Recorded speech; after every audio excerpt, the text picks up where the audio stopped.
Holy smokes. We are live. We are live. Welcome to College Footballs. Peek around the corner with your host, Greg Flugar. We cover everything in college football because we love everything in college football. And if you do as well, please subscribe to our ever-growing channel. Smash the like button. If you like our content, share the video with your family and friends. If you want to support this show through a donation, just hit that $, make a comment. We'll get to you super chat comment as soon as possible. Welcome into the studio that sits on the corner of Keith Jackson Parkway in Kurt Gowdy Avenue. Do not be afraid. Do not be afraid, PATC community. Do not be afraid. Not today. To be a legend with your comments in the chat room and with your phone calls later in the show. We have a very significant show today. Yeah, I did the air drums. I do the air drums when I feel that it's a big, significant show. Today is a big, big show. Usually I say it's a stack show. We don't have it stacked. I don't have 10 things to talk about. I have one thing to talk about. But it is the most significant show that we have done since Florida State filed its papers, the Board of Trustees meeting, the lawsuit against the ACC in Leon County. This is the most significant show since that one. We did not advertise it. I did a little bit, 30 minutes before an X. But if you are in the chat, if you are one of the millions, and if you are one of the 20 or 30 people watching the show right now, this is a significant show. It's about the state of North Carolina. It's about a very important meeting next week. This is flown under the radar.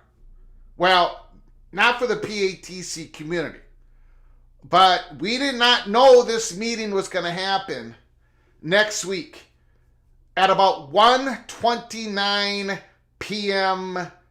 Central Time. The first tweet came out. Then another tweet came out. Then an article came out. And Brian Murphy of WRAL just broke an article 2 minutes before I hit the live stream button. I've had a lot of very generous people give me a donation and say, and within that super chat question, they say, Greg, speculate on who's going to end up where. And I always feel bad. We just had it yesterday. Marcus Williams gave me a very generous donation. I can't answer the question. I can't even speculate on it. My answer is always, there's too much we do not know. There's too many variables. We have big stories within a massive story. We have the Virginia Tech, Virginia, North Carolina State, North Carolina, the Miami. We got all these big stories within a big one. I only can say it looks like the chalk, Florida State will end up with the Big Ten, and North Carolina leans SEC, but no doors are shut on anything. There are no invitations. We got to know what happens in Leon County, Mecklenburg County. And then we got to find out what happens in other parts of these multiple storylines that are going on right now. I want to thank everybody. This is not rock and rant. Greg, your side hustler should be working as a carnival man. You play the hype. We're not playing the hype here. This is not a hype. This is not hype. I appreciate your comment, rock and rant, but this is not hype.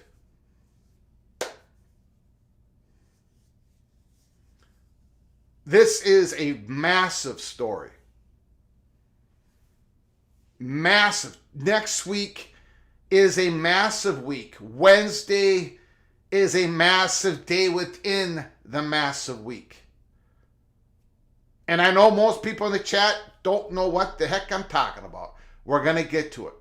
I want to thank everybody. I'm trying to stall just a few minutes more because I want people to see how we do this story from the very beginning.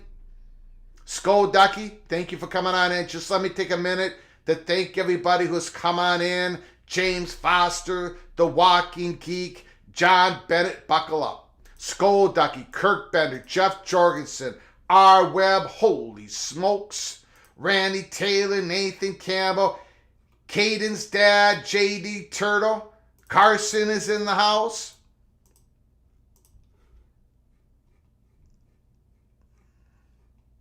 Mooncat, Stephen McNeely, Marcus Williams.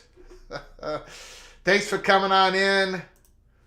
Immaculate, thank you so much. Baylor, Patrick, Paul Clifton, Stephen Vet, Gorb, good afternoon. Thank you for the super chat. Thank you so much for your generosity, Gorb. Appreciate it. Good afternoon to you. Ray L.A. is in the house. We're going to get to it. Mireya. Now, look. Mireya, the moderator who rules with an iron fist, I picked her up at work. A little less than an hour and a half ago at the hospital. And I said, Mireya, I gotta go live. Gotta go live. It's a significant show. And Mireya, we've been married for 21 years, almost 22 years. And Mireya knows the difference between me being the carnival barker, hyping something, and when I am serious. She has seen me get off the telephone with sources. She knows when I'm about to... She knows when I'm serious. And Mireya knew that I was in serio. I was serious when I picked her up. So, Mireya's in the house. She's watching. Rock, Chalk, J, Ha, Cam, and B's in the house. Bill G, good afternoon all. Secret Agent is here. Okay. I appreciate you all coming on in so early on a Friday afternoon. CFB, you haven't missed anything yet. My Prof is in the house. Okay. Let's get this. Okay. Here we go.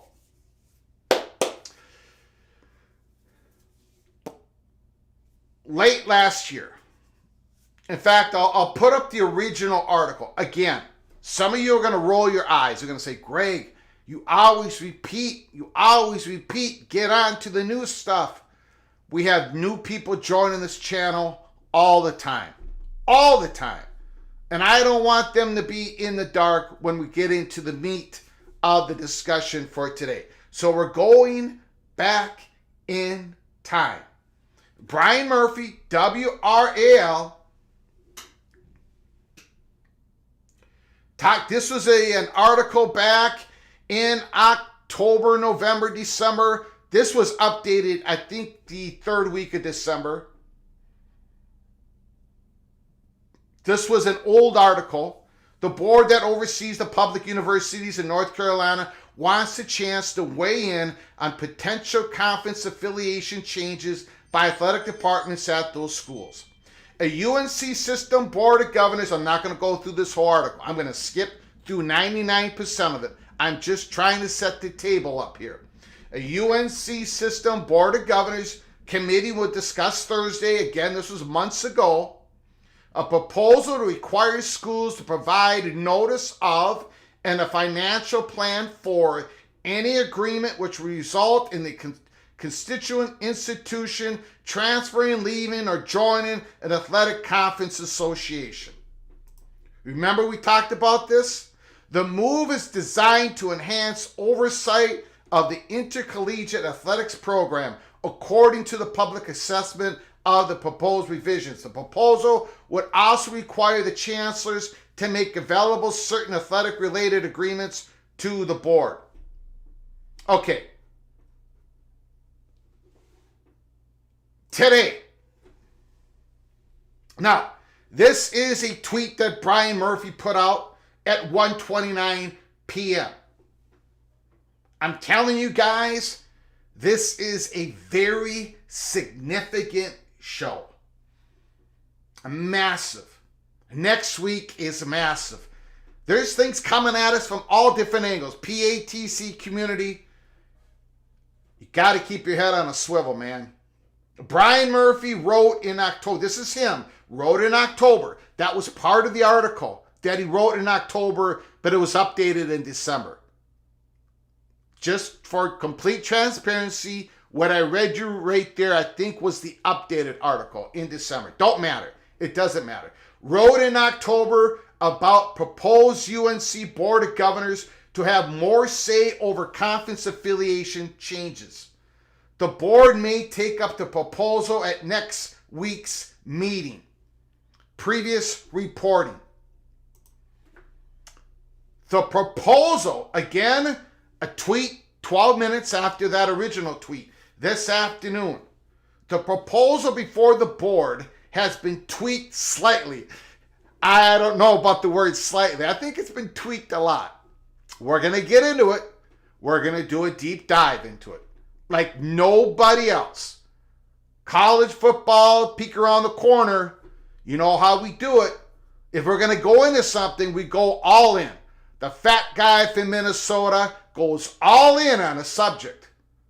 We have to know the lay of the land. Charts don't tell us anything. Don't show me a chart. You have to know the lay of the land, and we're going to learn more next week. The proposal before the board has been tweaked slightly, and explicitly gives the BOG, the Board of Governors. I'm going to explain the difference between the Board of Governors and the Board of Trustees. We're going to talk about the difference here, okay? Just this is going to take a while. So let this monologue marinate within the PATC community. It gives the Board of Governors a chance to vote down the financial plan associated with conference change. It's also been updated to require schools to provide grant of rights agreements, NIL deals, and others to the Board of Governors. Okay, we got a lot to get through. We have more reporting on this. We have more detailed reporting on it. I just wanted to start there.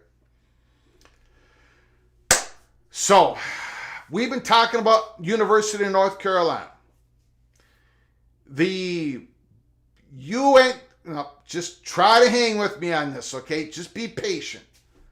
The University of North, there's so much cloak and dagger stuff going on here.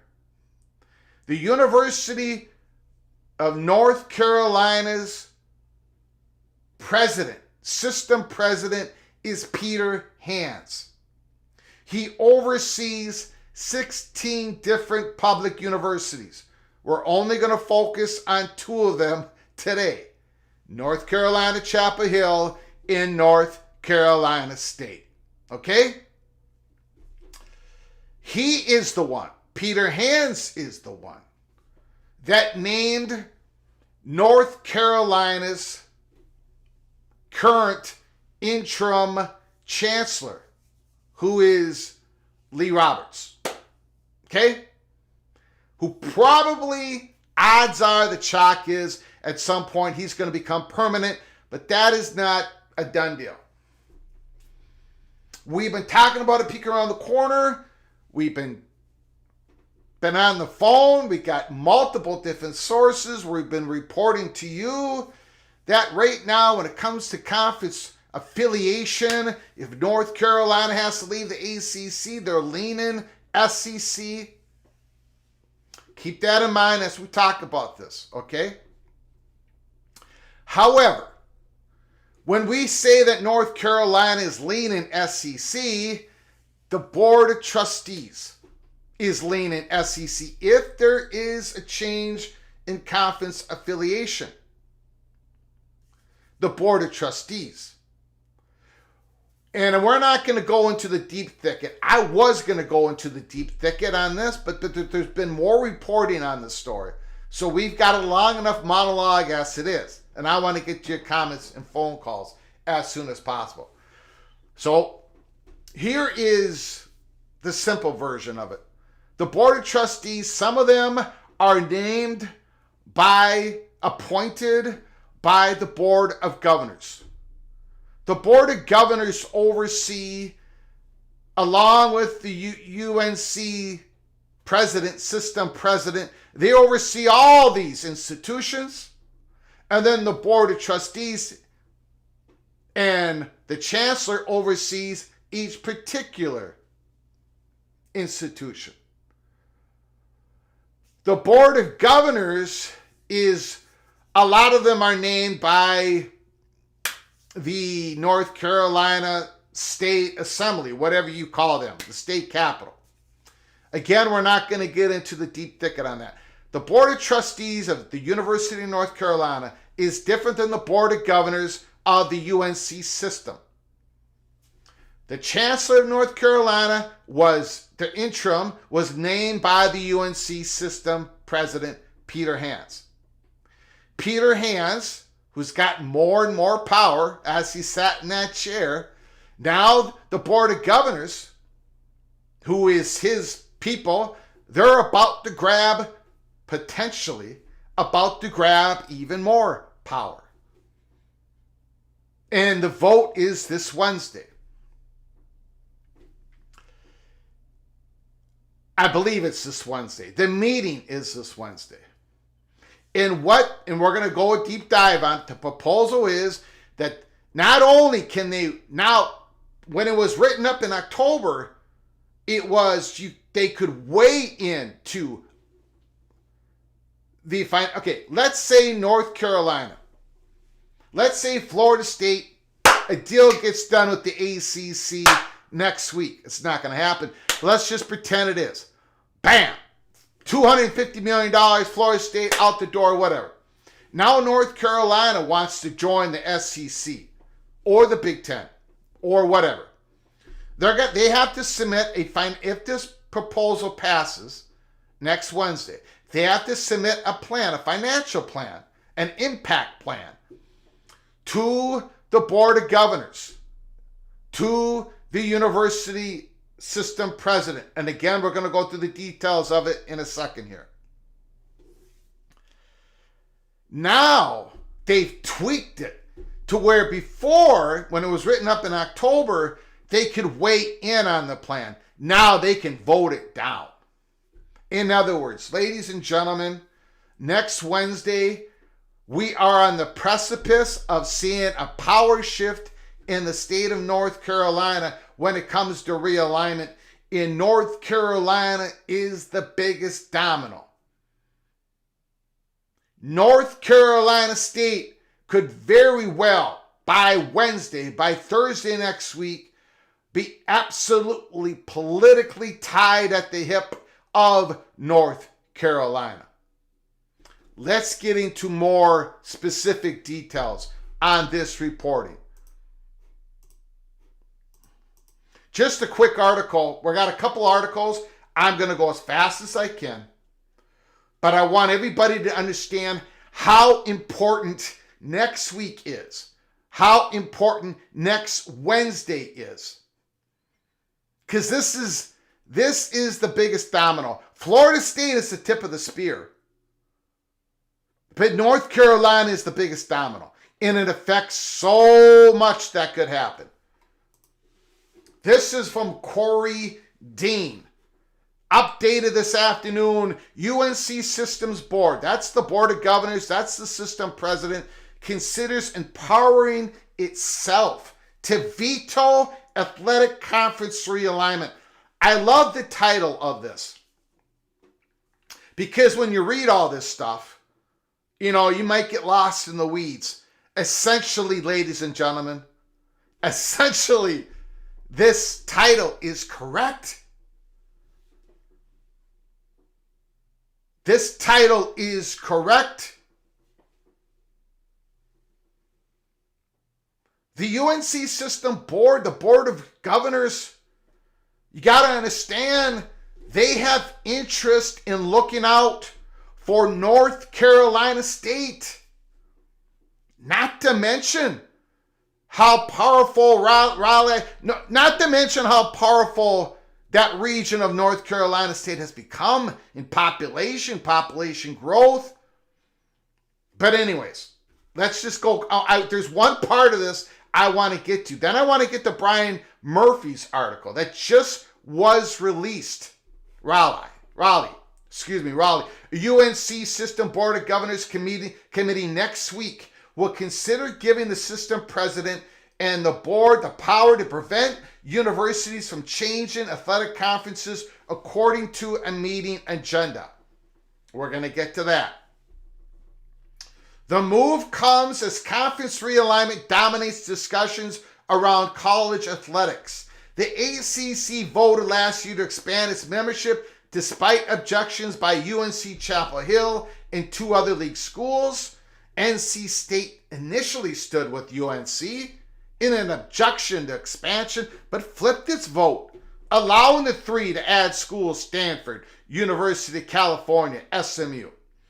Florida State University in December filed a lawsuit against the ACC, a day after the ACC sued Florida State in an attempt to leave the conference.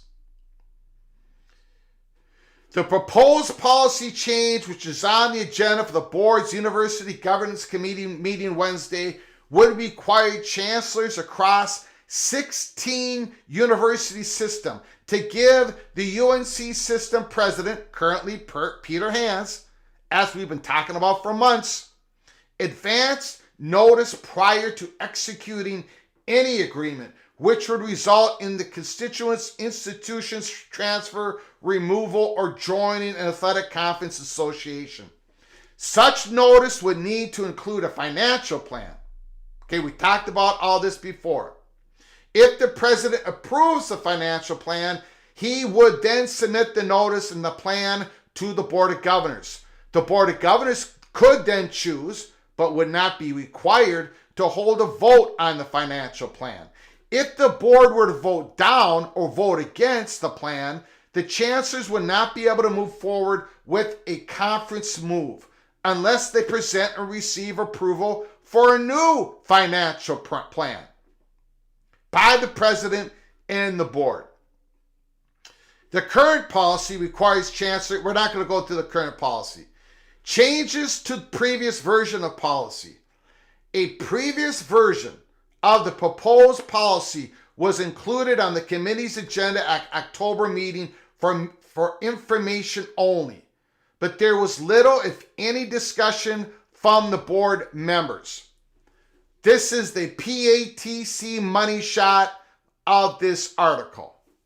The new version, to be considered Wednesday, appears to increase the Board of Governors' power over the process by allowing them to vote on the chancellor's proposal. In other words, Chancellor of North Carolina, for them to leave to go to the SEC. For example, the previous version indicated the board could provide a recommendation to the universities, who's ever trying to leave, who's ever trying to move to a different conference, but did not outline a process for them to vote on the plans for realignment.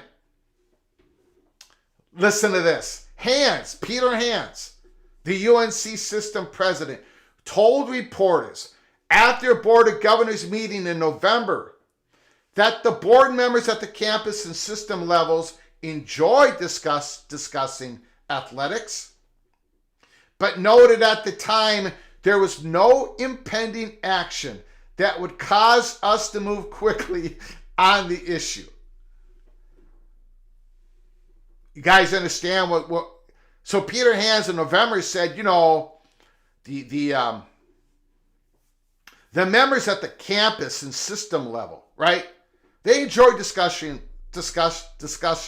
athletics. But at the time, we didn't have to vote on this October proposal in which North Carolina or North Carolina State or whoever would have to bring forward a financial plan to us, the UNC Board of Governors, because there was no impending action that would cause us to move quickly. Suddenly, Wednesday, they are doing this. Wednesday, they're going to be meeting on it and probably voting on it. And Wednesday, the Board of Governors looks to be getting more power than ever. The power to veto North Carolina going to the Big Ten or to the SEC or wherever.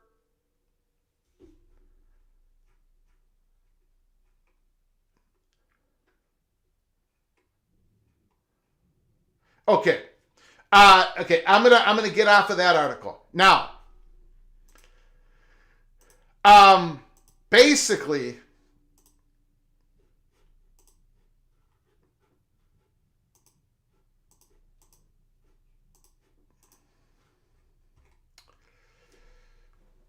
this is,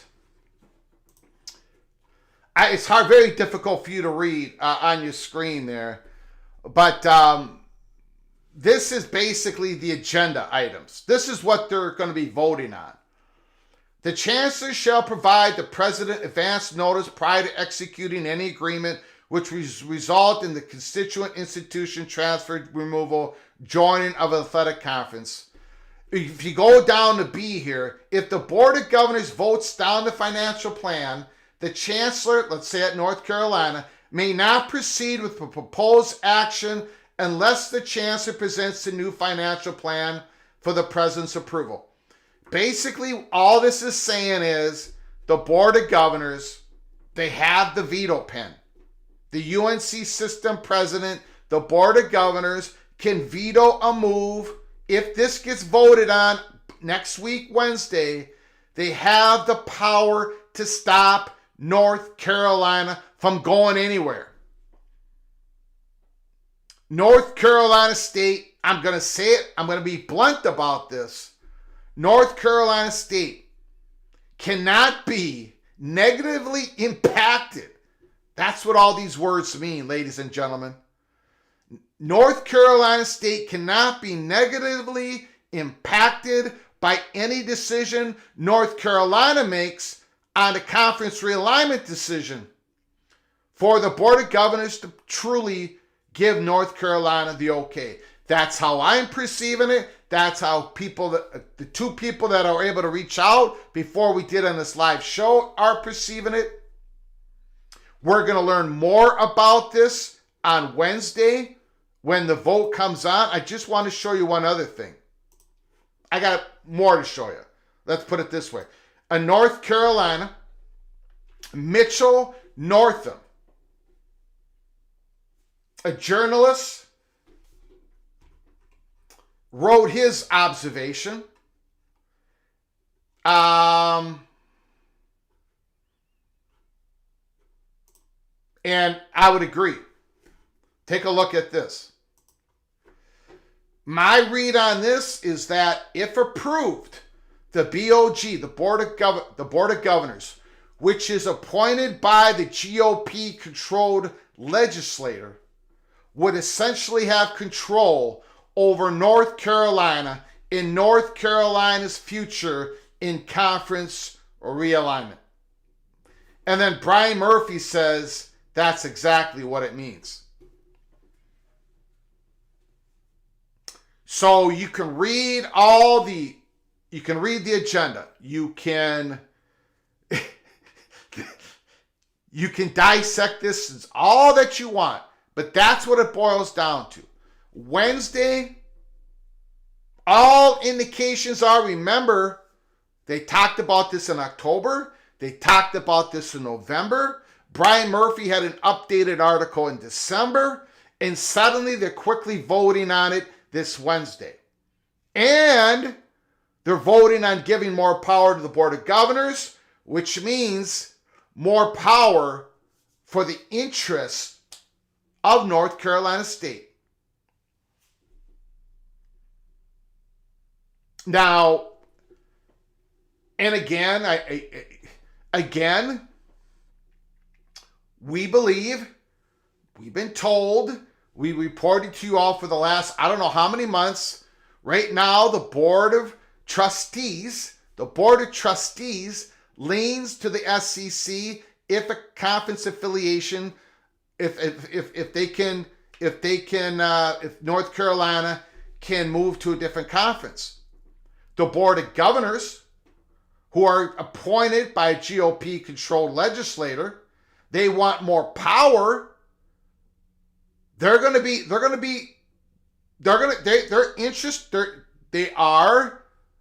voting for the interests of North Carolina as they see it. But the impact in North Carolina State, not Duke, not Wake Forest, forget about the other 14 public universities. This is about North Carolina State and the growing power that they have in the state of North Carolina. This is about North Carolina State. This is about, ladies and gentlemen, North Carolina State. If the ACC implodes, North Carolina's financial plan probably may have to include North Carolina State.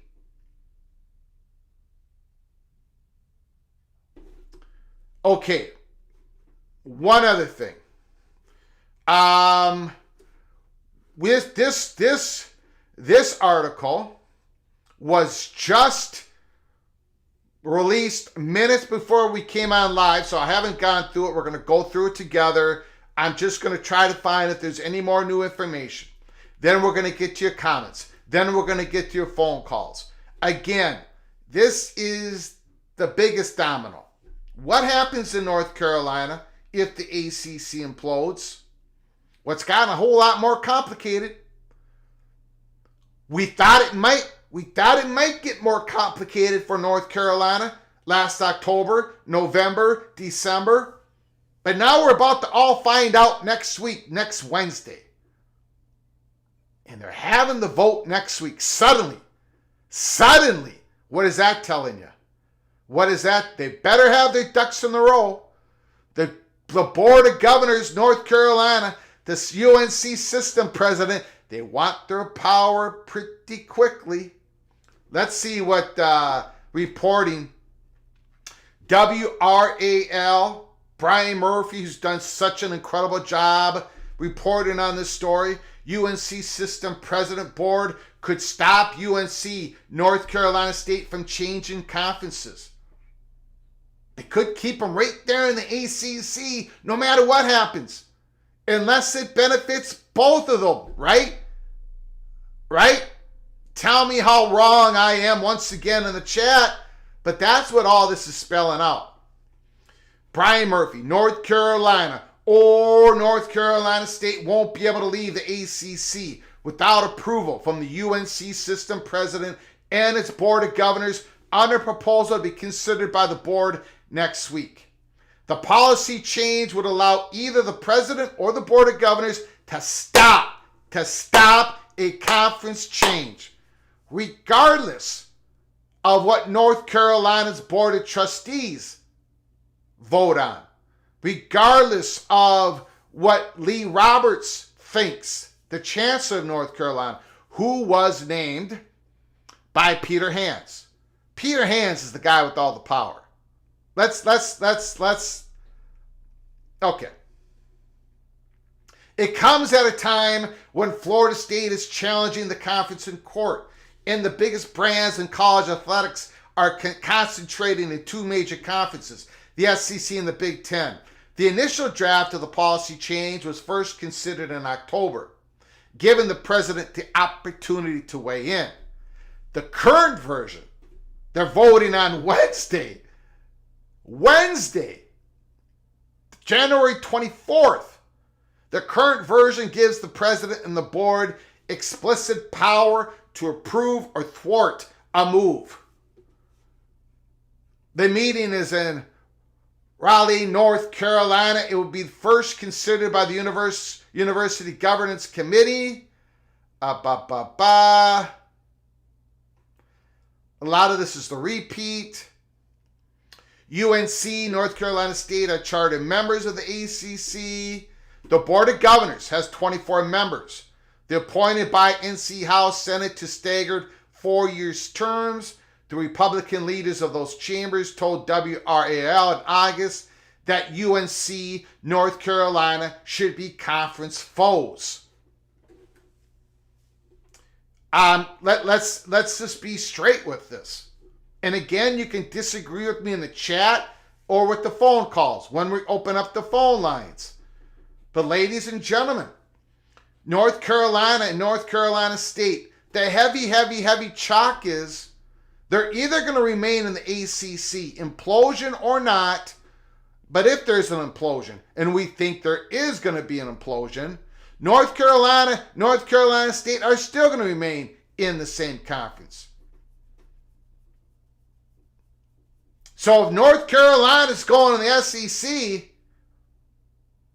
well, I don't see how that happens without North Carolina State. Again, we're going to see what happens with the vote on Wednesday, and I'm interested to see your comments once we're done with this article. I really think Carolina and State ought to be in the same conference. I really think they ought to do that. Senate Leader Phil Berger, there's something about the rivalries that exist. The proposed changes to the policy would also require schools to provide grant of rights agreements, TV rights agreements, name, image, and likeness contracts to the board. Okay. So there it is. There it is, ladies and gentlemen. I think I've gone over pretty much what I was going to go over. It is a significant, the timing of it. Suddenly it's next Wednesday. Suddenly they tweaked. It was more than a tweak. Suddenly they're giving the veto power to the UNC system president and the board of governors. North Carolina State, you and I have been talking about this for a year. North Carolina State's power in North Carolina legislature has only grown, and we're seeing it all play out. So, yeah, North Carolina. North Carolina is not going to belly up to the bar, and we've never said they were going to. They're not following Florida State into the courts against the... We've all known this. North Carolina State's not doing it. Virginia's not doing it. Virginia Tech's not doing it. All eyes are on Clemson for the next 3 weeks. We're going to be talking about that. We believe, we talked about it a couple of months ago, the window was January 20th to about February 6th. Tomorrow's January 20th. We'll talk more about that. But this gives more... that vote on Wednesday is going to give us more clarity. More clarity when it comes to how tied to the hip North Carolina State is to North Carolina. In that sense, it gives us more clarity. But holy smokes. The number one domino piece, and I'm going to say this. This is my speculation. Okay? This is my speculation. North Carolina, Florida State is the tip of the spear. No question about it. The Seminoles are the straw that is stirring the drink. North Carolina is such, and I know people disagree with me. That's okay. Chew me out in the chat room. Chew me out in the phone call. North Carolina is such a valuable piece. Perceived as a valuable piece by SEC, by the Big Ten, by the media partners, and I believe throughout all the years that North Carolina has had discussions with Delaney, with SEC representatives, third-party talks, I believe that North Carolina, they are so valuable that the window is still open for North Carolina. If North Carolina State went with them to, let's say, the SEC. But the powers that be in the state of North Carolina, this coming up Wednesday, all indications looks like those two schools, for better or for worse, are going to be absolutely tied to the hip. Even a little bit more now than Virginia and Virginia Tech, although they seem to be as well. Big, massive news. Next Wednesday, we're going to follow the vote. So stick with us here at Peek Around the Corner. We're going to be following the vote. If it happens, more power. The veto pen is given. The Chancellor of North Carolina, the Board of Trustees, that's not where the power resides. The power resides with the system president, the Board of Governors, and one last thing before we get to your comments. The system president, Peter Hands, and the Board of Governors, and there's 24 of them, they have to look out for the interest of North Carolina State. Remember that. Not Wake Forest, not Duke. North Carolina State. So remember that when we go in to next Wednesday's meeting and vote. Let me get to Ryan Willie, the evil badger. I must counter what Ryan Thomas said yesterday. Badgers can tear whatever they find apart. Gophers are the pesky rodent from the Caddyshack movies. Thank you for the super chat, Ryan. I appreciate it, Mr. Evil Badger, for your continued generosity. Expedition Greg, 2 months early peak. Holy smoke. Thank you so much for your generosity. I appreciate it. Once again, Expedition Greg, you are here knighted, cloak and dagger knighted. Thank you so very much. Okay, let's get to some comments. We're going to open up the phone lines as soon as possible. I have missed out on a million comments. Holy smokes. The architect, Greg, can you provide some clarity? Basically, North Carolina and North Carolina State either move to a league together or stay put. Yes. Now, is there a chance? There's very little chance of this. Is there a chance that when North Carolina, if ACC implodes, they send their financial plan, their financial impact to the UNC system president and the board of governors and say, hey, the SEC, there's an offer on the table. They're going to pay us this much. And the UNC system president says, well, what about North Carolina State? And is there a slight chance that North Carolina State has another place to go, like the Big Ten? Probably not. Or North Carolina is going to go to the Big Ten, but there's a place for... Most likely, they're going to have to be together. Because the Big Ten and the SEC, Fox and ESPN, they do not coordinate in that. There is not that coordination where they're going to try to satisfy both schools. That's not how it works.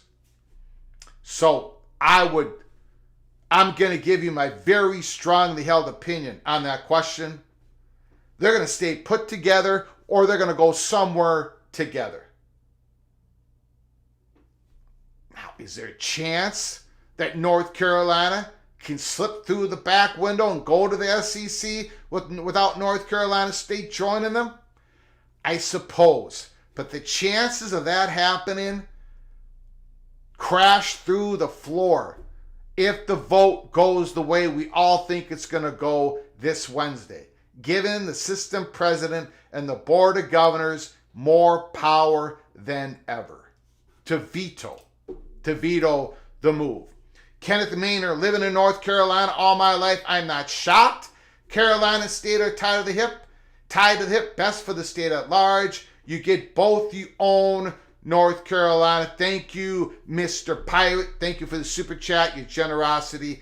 I appreciate it so very much. Well, however they're tied to the hip now, if the vote goes the way we think it's going to go Wednesday, they are most assuredly tied at the hip.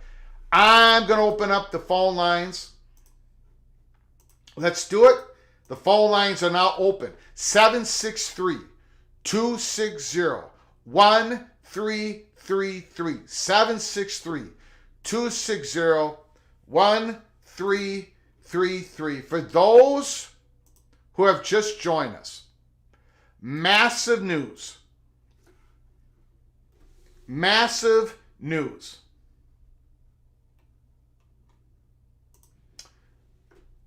The board may take up the proposal at next week's meeting. The proposal before the board has been tweaked slightly and gives the board of governors a chance to vote down the financial plan associated with conference change. It's also been updated, requires schools to provide grantor rights agreements, NIL deals, and as the Mitchell Northam, journalist, North Carolina, and Brian Murphy agrees with them. You see his post below. My read on this is that if approved, if the vote goes, if it happens Wednesday, the Board of Governors, which is appointed by the GOP-controlled legislature, would essentially have control over North Carolina in North Carolina's future in conference realignment. After, and I'm going to give you the straight shoot once again, like I always do here at Peek Around the Corner. Of all the people we've talked to, of all the reporting on this, of the lay of the land on this.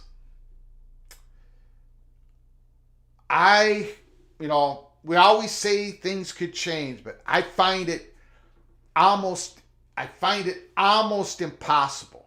Almost impossible. Not quite, but almost impossible to see a future where the ACC implodes and North Carolina State is not tied at the hip of North Carolina.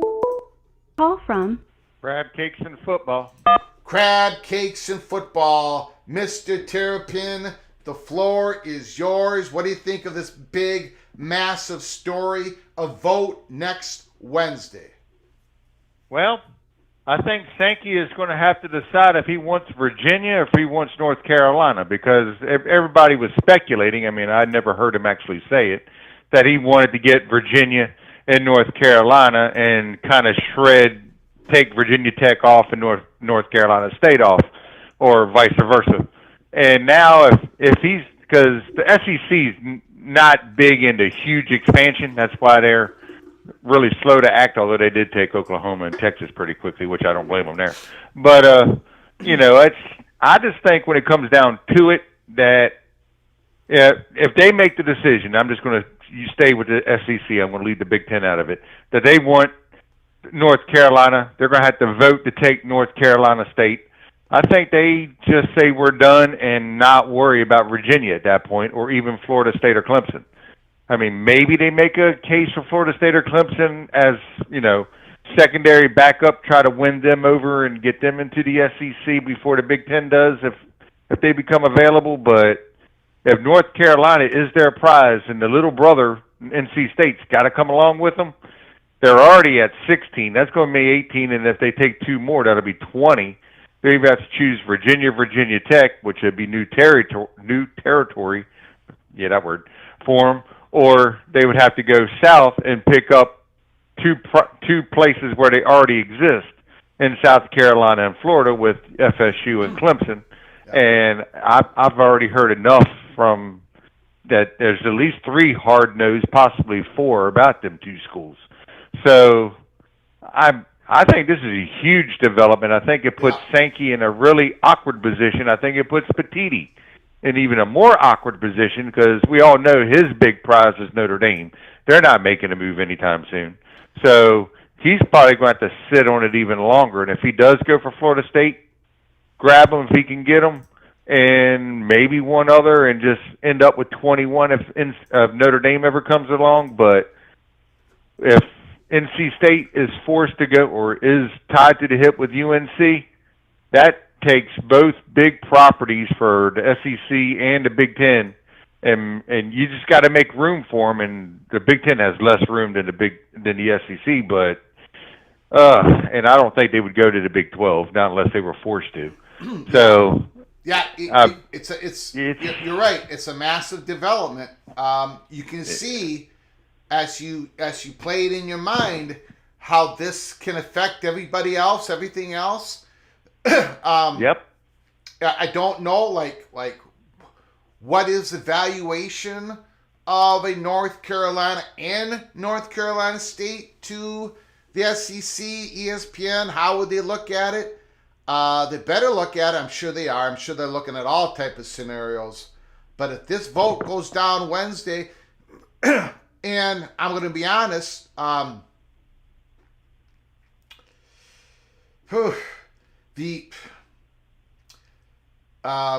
we know that the Board of Trustees at North Carolina leans SEC, and the Board of Governors probably leans SEC.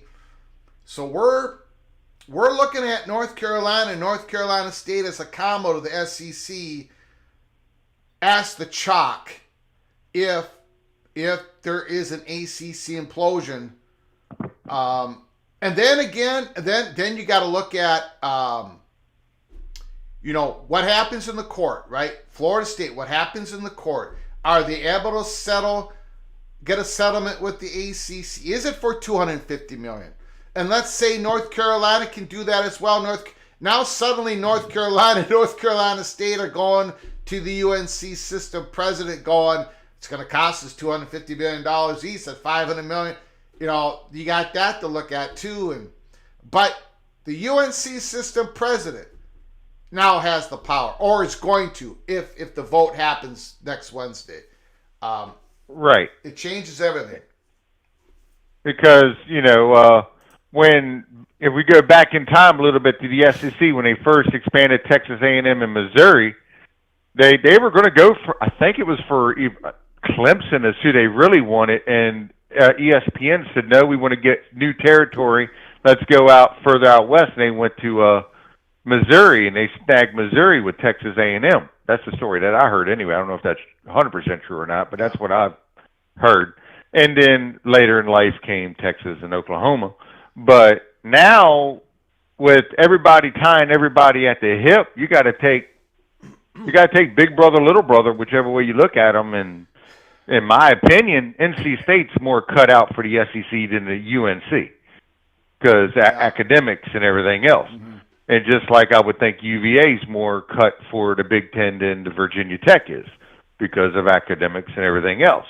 But they're tied together, and if you can't break them apart, I think it's just going to leave room for two more to stop them at 18, and maybe they convince Florida and South Carolina to give up some of their ground and bring Clemson and Florida State in, but I'm not 100% sure that they're still going to be able to do that or want to do that because they're not going to really bring anything but a harder schedule.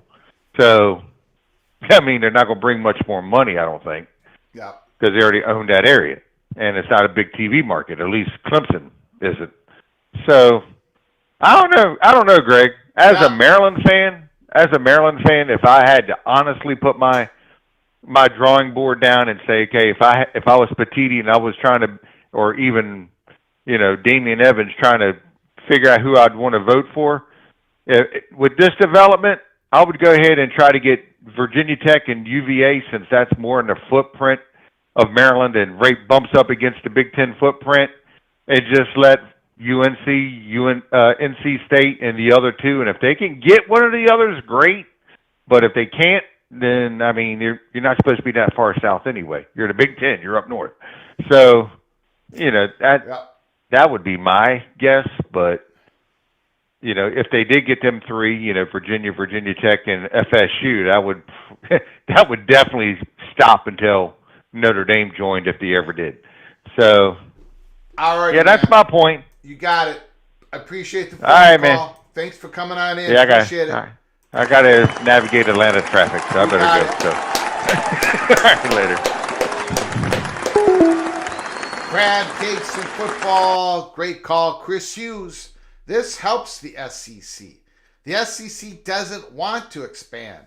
This would prevent the Big Ten from coming in and only taking UNC, UVA, keeps the status quo. I don't know. Thank you for the super chat, Chris.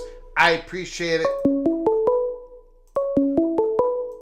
Call from JD. JD, the floor is yours. Can you just hold on 1 second? Absolutely. I appreciate it. Just want to hit upon Chris Hughes' super chat a little bit more here. Thank you once again for your generosity. I appreciate it. But the problem is Florida State's the tip of the spear. They're already stirring the drink. If Florida State is successful in reaching some sort of settlement, and the Big Ten comes Florida State knocks at Big Ten's door, and Big Ten opens it up. I don't know. I think SEC is going to have to react. This scenario that looks like it's going to play out next Wednesday. Now, we have somebody in the chat who doesn't think it's going to pass.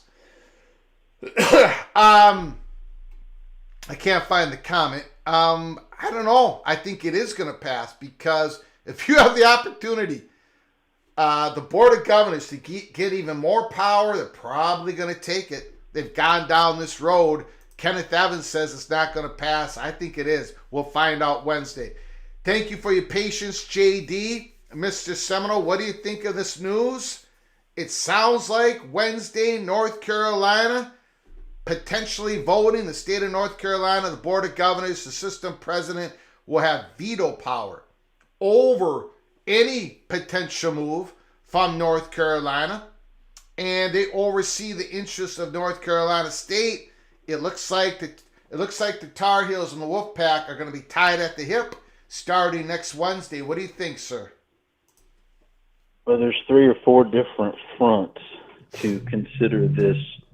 And if any of this doesn't, check, by all means interrupt me. Mm-hmm. One, Clemson is pretty much most likely locked into the Big Ten, you would think, if that's even an option for them. And maybe not, but I think you're absolutely correct that UNC, NC State are locked. What you were just talking about, politicians, anytime a politician, and yes, border regions are politicians, anytime a politician has the opportunity to gain more power, it's 100 to nothing. They take it every time.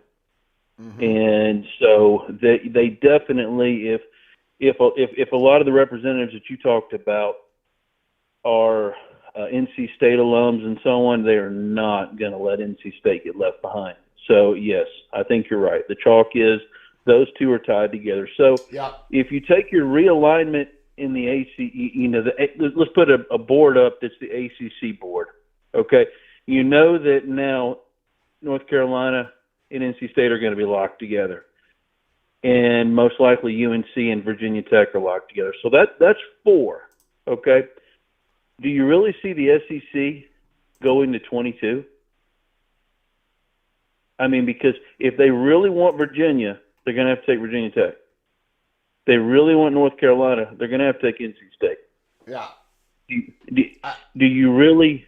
I mean, yes, if they wanted to add FSU and Clemson as a defensive move, I could see it, but I don't know. I mean, I think they're going to sit and wait on what happens with North Carolina, and I think FSU will already be gone. That's just me. Clemson, I think this could affect their decision making even more so than the news of the past day or two of the revisions or the amendments filed by the ACC. I mean, what do you think about that? Well, okay.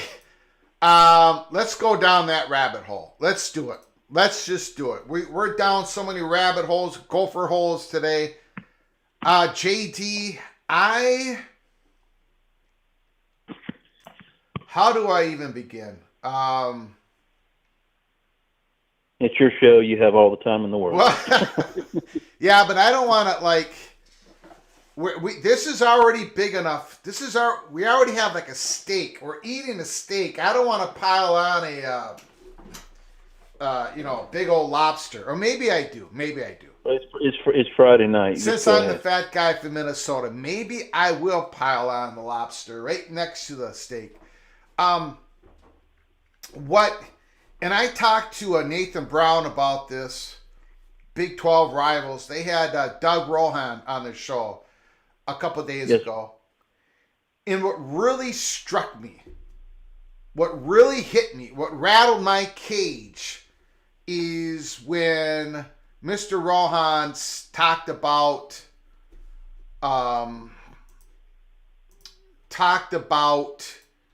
the injunction in which the amended complaints that the ACC filed against Florida State, one of them being basically they want a ruling to say that Florida State will not be able to participate or vote on ACC matters.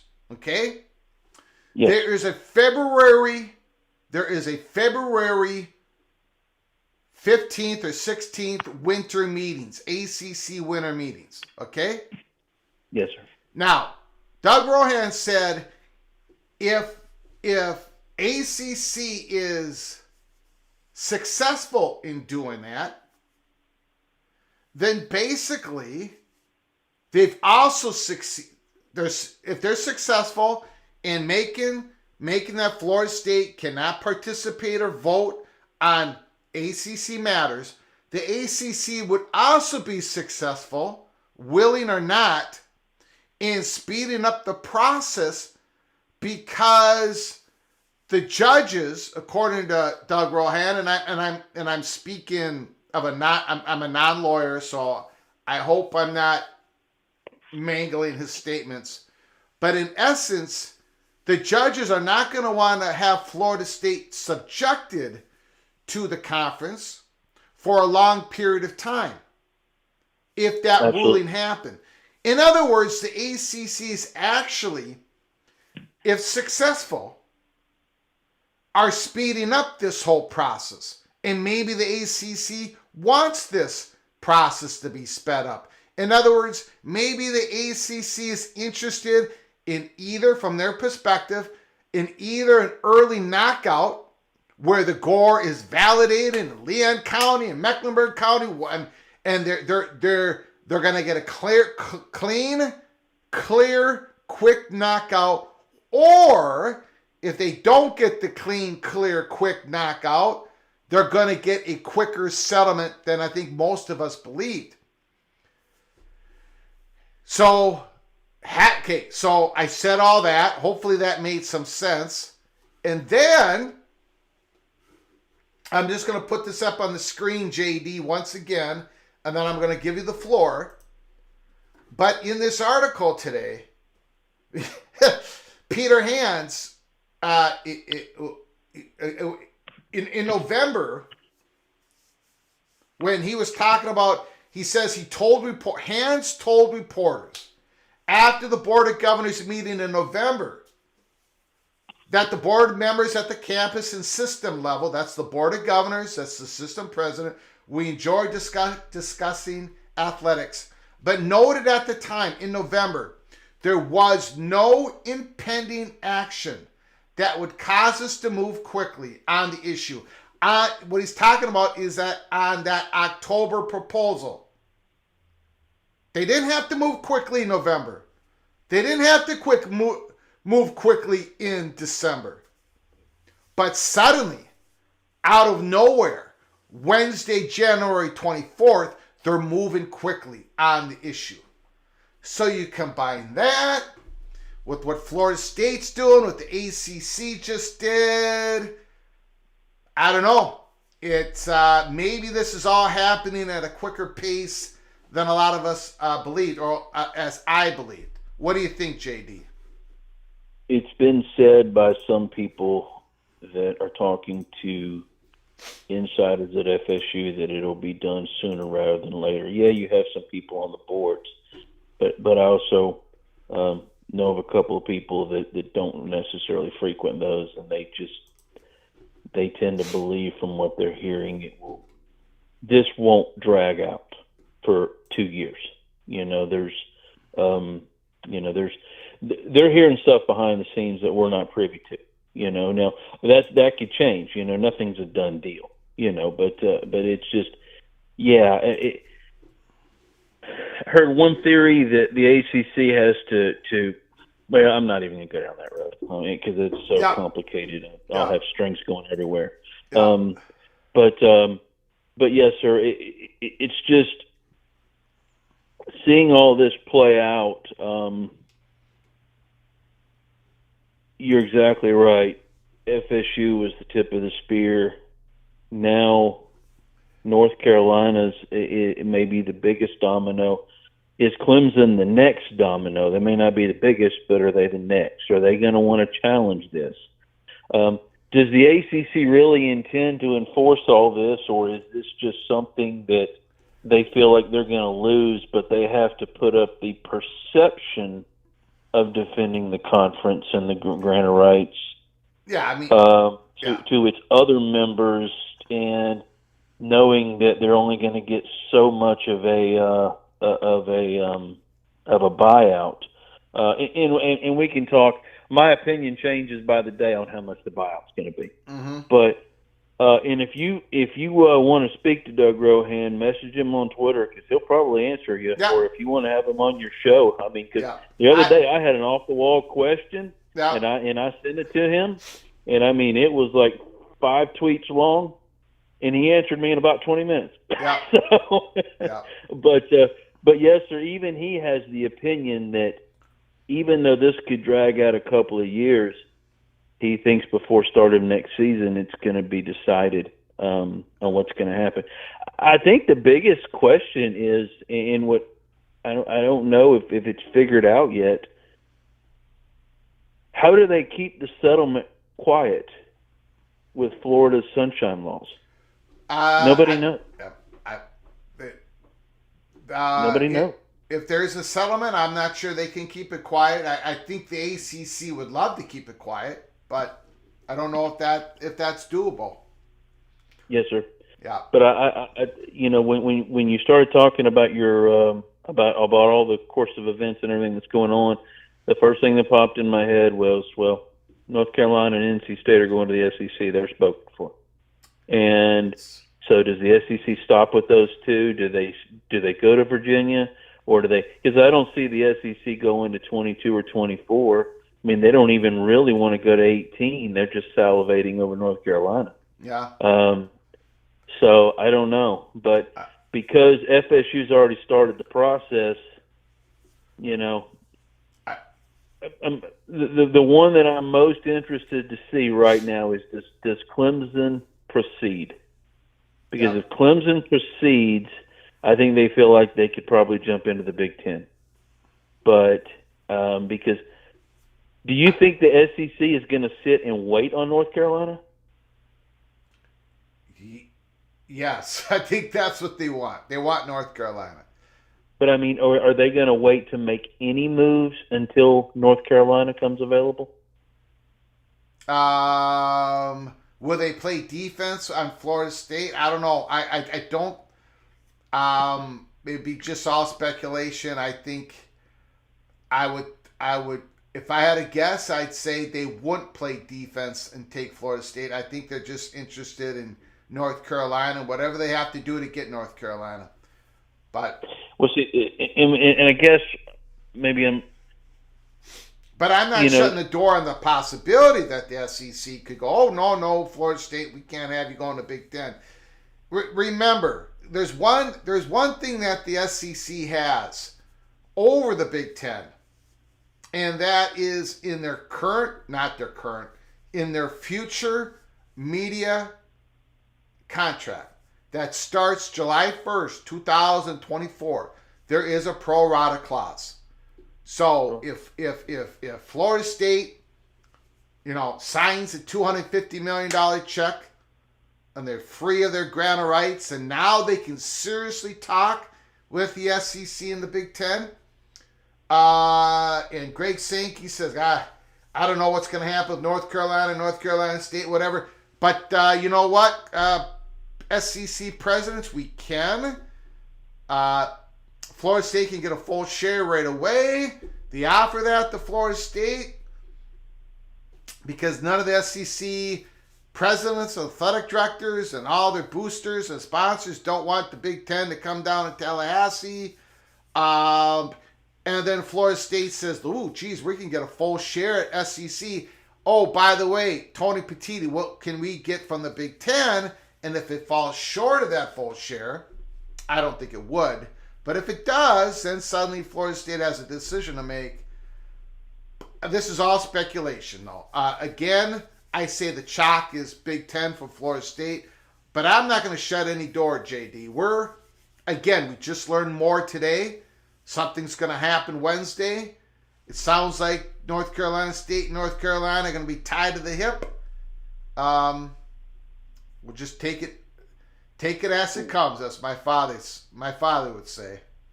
Well, my biggest thing I think my biggest question right now is what is the SEC's timing? And again, from what I hear, the decision makers at FSU are just they don't want the SEC right now anyway. I imagine they want.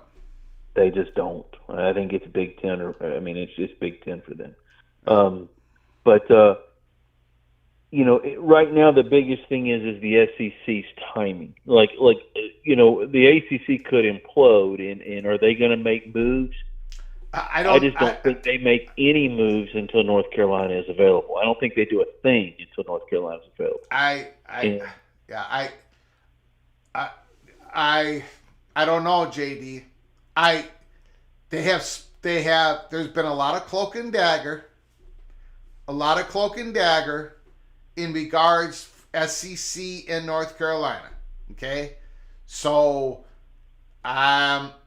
would they act before North Carolina? Maybe, but they're definitely not gonna they're not gonna take themselves out of the North Carolina game. In other words, if the SEC presidents got along with ESPN, they made a decision, okay, no matter what happens, we're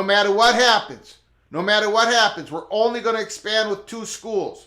I'm just using this as an example. No matter what happens. Well, they're not going to fill up with 2 schools before North Carolina becomes available. You know what I'm saying? They're not going to take themselves out of the North Carolina sweepstakes.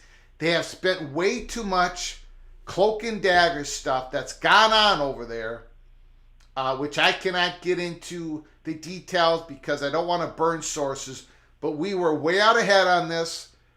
North Carolina, SEC, it leans SEC, it could change, but there has been a lot of stuff going on, and there is powerful people.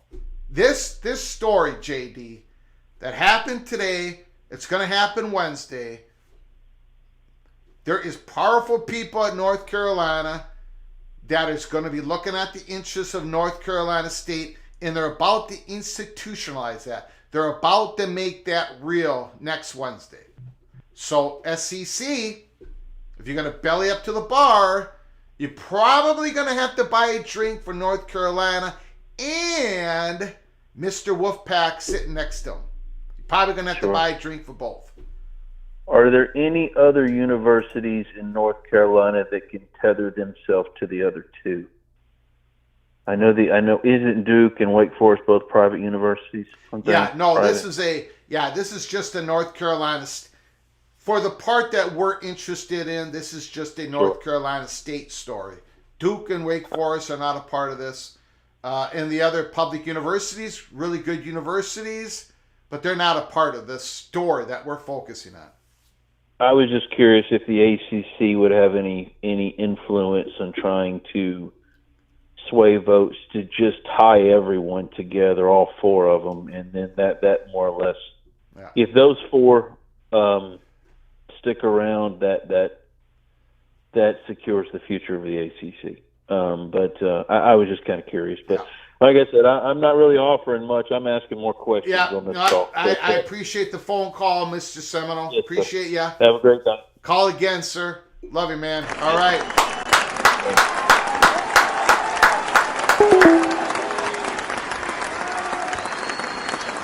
JD, Mr. Seminole. Another great call. A lot of questions. I don't have any answers. This is why I've been very careful to report to you what we believe to know, giving you the peek around the corner. The speculation part, other than Florida State being, Call from Steve. Steve, Mr. Bearcat is on the line. Can you hold 1 second, sir? Sure. I appreciate it. Gorb, this just seems to be a power play to elevate North Carolina State.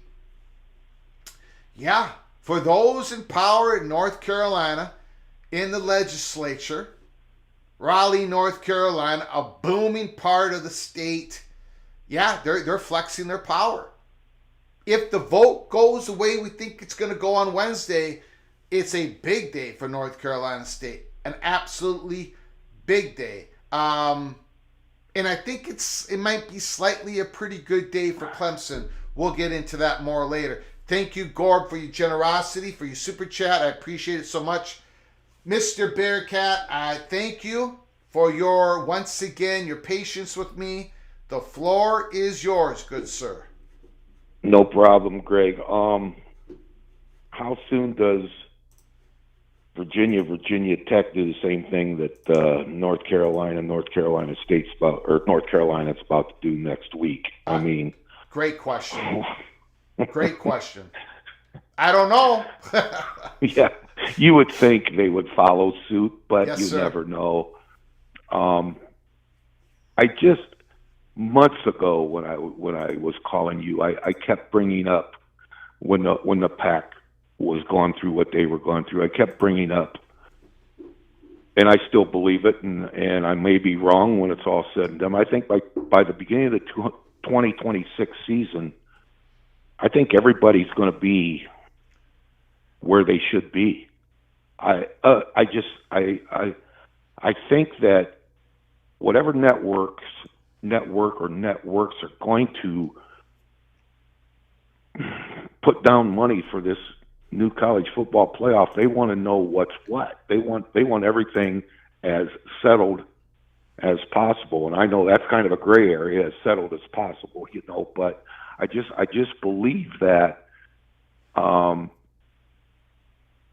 we've got probably a year and a half, 2 years before we know where everybody's going to stand, whether it's 4 conferences, whether it's 3 conferences, who are in those conferences. I just got to believe that that's got to be the case. And I'll go back to what I read one time too from Bob Thompson, who I think most people respect his opinions. He said he can't see why any conference would go over 20. And I just like your take on that. Yeah, it makes everything more difficult if you do. I'm not going to say there's a 20 limit, but everything becomes more difficult, I think. Yeah, I would essentially agree. But let's say the Big Ten goes to 20 and suddenly Notre Dame calls. Well, the Big Ten's going to 21, so there are exceptions to it. But I agree. I like the end of your answer because I'm of the opinion that once Florida State gets everything done between them and the ACC, I wouldn't doubt that maybe the Big Ten stops at 19 for now. They just take Florida State, and that's it. Mm-hmm. Do I have I don't know. What do you think? It's a possibility. A lot of people have brought that up. I wouldn't rule it out. And then, God, there's so much going on, Greg. I know. This affects everything, though. This story. Yeah. Here. This story is. If I'm a betting man, I'm going right now, and I'm betting that what happens Friday is the Board of Governors is going to have control, or Wednesday the Board of Governors is going to have control. Yep. I would just bet that, but then it makes things a little more, I don't want to say complicated, but a little more mysterious about what if Virginia Tech do that? It's just if I'm trying to figure out how to say this. I'm going to assume that Florida State, and that's it for the Big Ten. I'm going to assume that one way or the other, the SEC is going to go 4. Mm-hmm. And here's what I base that assumption on, and tell me how crazy it is.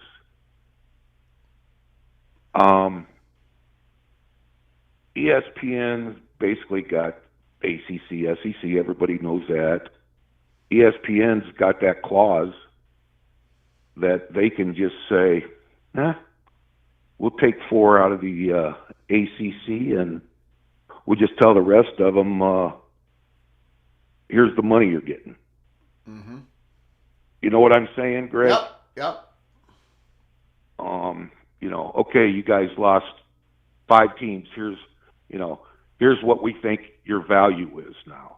And I just gotta. I don't know if I think they would do that, especially if there's a pro rata clause, or if they're going to take 4, everybody's coming in at a full share, you know.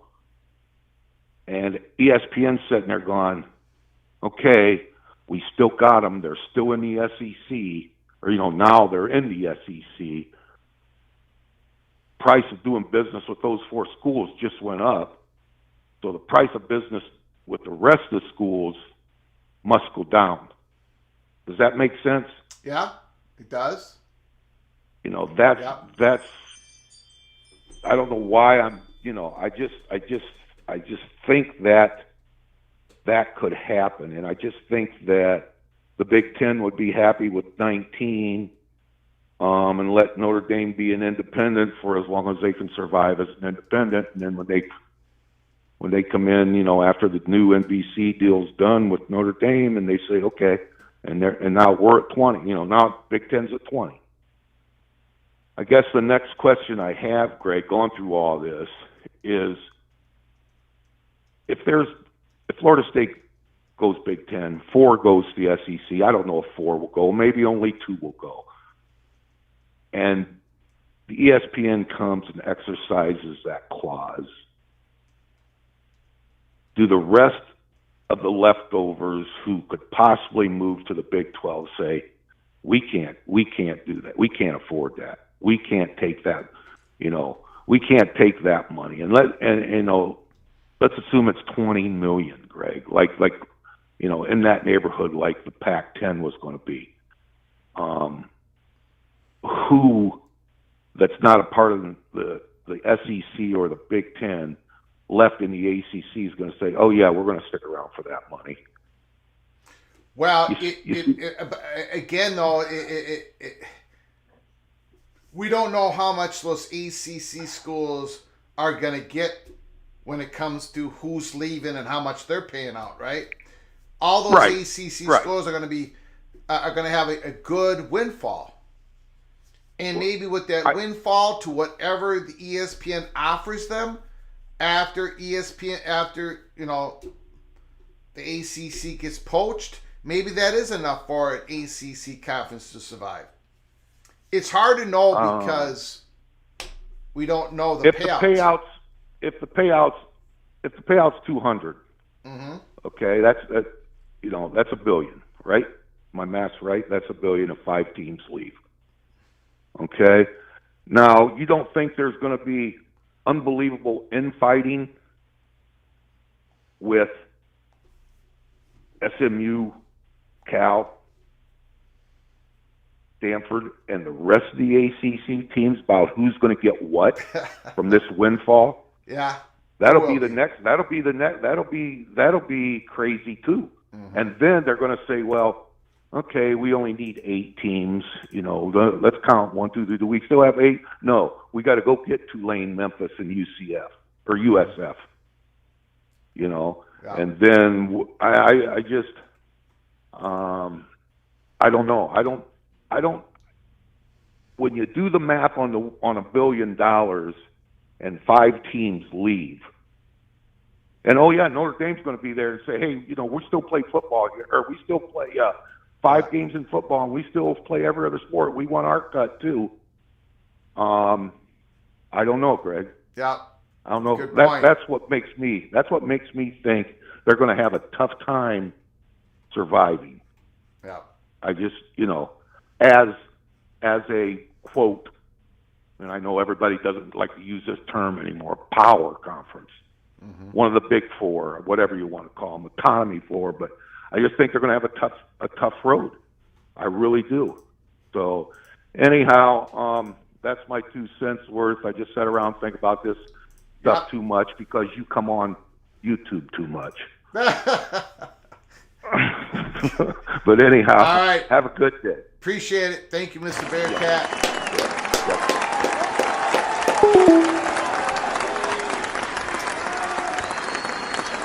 Marcus Williams, thank you for your super chat. Do you think the Big Ten taking both North Carolina and North Carolina State? I think I don't think that is going to happen. No, I don't. But anything's possible, Marcus. Thank you for the super chat. Appreciate your continued generosity. Call from ABO Prep. Soap is on the line. Soap, can you hold on 1 second? Absolutely. I appreciate it. I just want to retrace our steps here. We're got a lot of new people coming on in. Don't know what's going on. We found out today that there was an October proposal. And now they tweaked the proposal, and they're voting on it next Wednesday.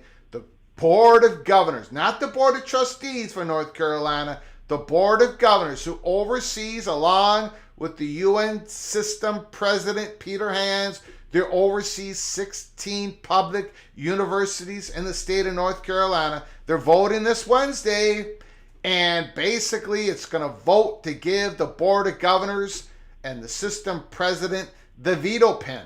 Essentially, the veto pen when it comes to the potentiality of North Carolina. If they want to change conference affiliation, if they want to go to the SEC, they want to go to the Big Ten, they have to show a financial plan, an impact plan to the system president, Board of Governors. They vote on it. If they vote down on it, then North Carolina can't go to the SEC or the Big Ten.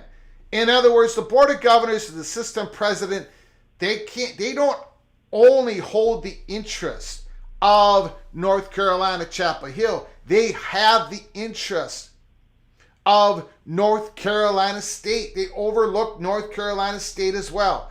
North Carolina has their Board of Trustees. North Carolina State has their Board of Trustees. North Carolina has their chancellor. North Carolina State has their chancellor. But in the state of North Carolina, there's a Board of Governors who basically appoint, not all of them, but about half of them, a little less than half, of the Board of Trustees for North Carolina and North Carolina State. They're going to have more and more power if the vote goes down the way we think it's going to go down next Wednesday, January 24th. Basically, the Board of Governors is going to have the veto pen. If the vote goes the way we think it's going to go Wednesday, essentially, not totally, but pragmatically, North Carolina State is going to be tied to the hip of North Carolina this Wednesday if the vote passes the Board of Governors. Soap, thank you for your patience. I know there's a lot of new people coming on in. We want to go through this. Thank you so much. I appreciate it. The floor is yours.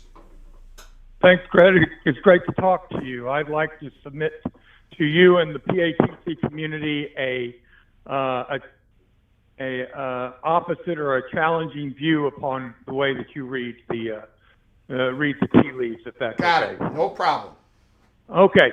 First, I'd like to make the point that in the state of North Carolina, University of North Carolina is the premier educational institution in the North Carolina board, or the public school system. In my state, I live in Texas. University of Texas is number one. Texas Tech is not. And if there is ever a discussion between what University of Texas wants and what Texas Tech wants, University of Texas is going to get that. Mm-hmm. That's the same way it is with Michigan and Michigan State.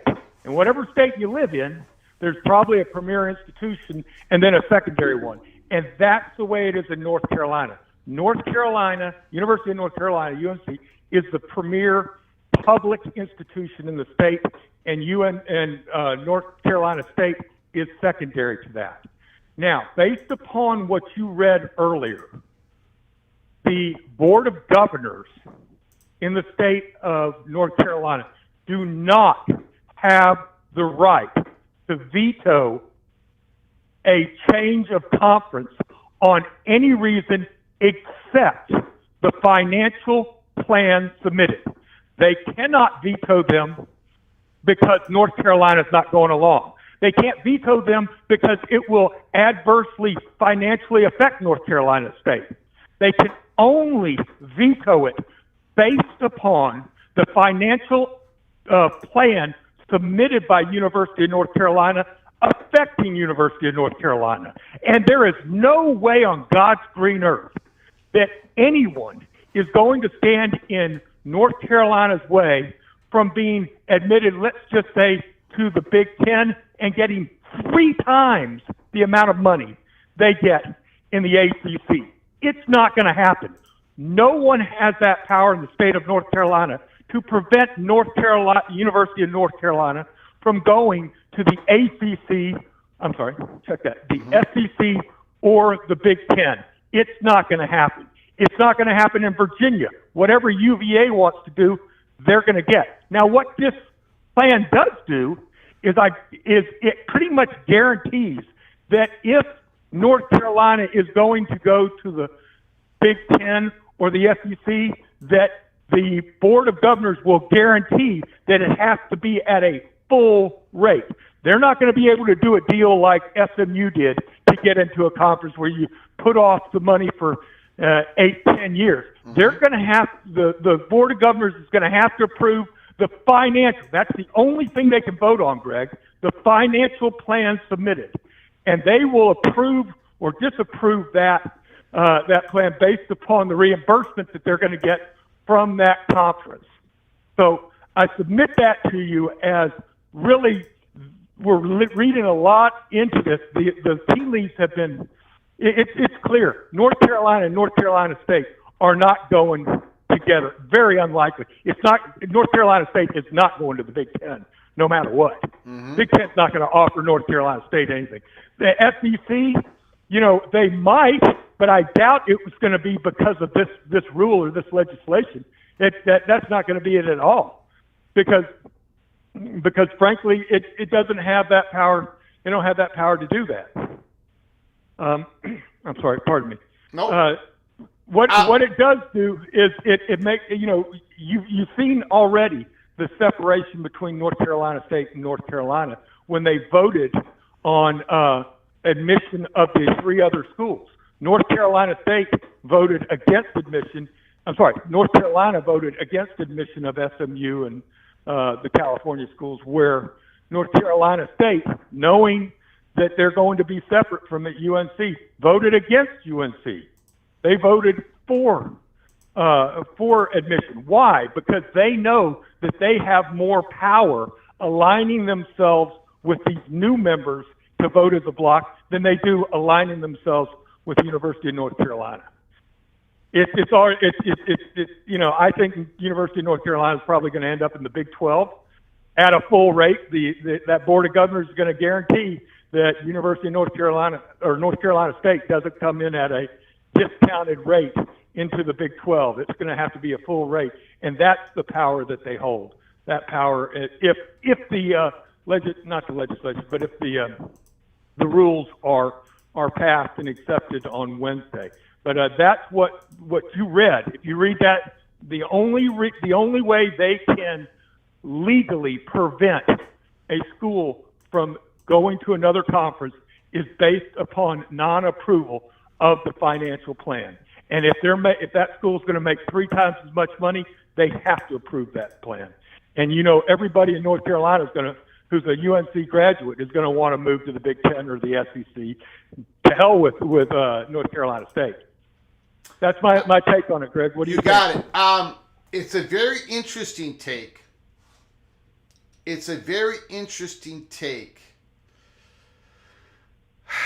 Did you reread the? You know, if you go back to the document that you had, it wasn't very clear, but it used the terminology, the specific terminology that they're voting on. Yeah, and it was very specific. It stated that they would only be have the right to disapprove based upon the financial plan, if the financial plan was not accepted.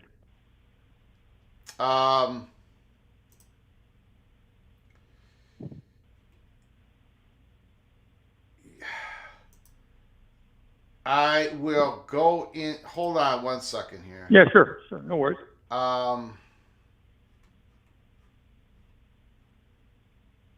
Oh, you heard it here first. The Houston Texans are going to score 30 points and beat the Baltimore Ravens this weekend. Got it. For whatever reason, I've lost my. Oh. I lost Okay. my document. I closed it on the browser. I'm Well, going to next go time you find look it. at it, I'm yeah. going to find it. I'm going to look at it. I understand your take. It's an interesting take. You could be absolutely correct.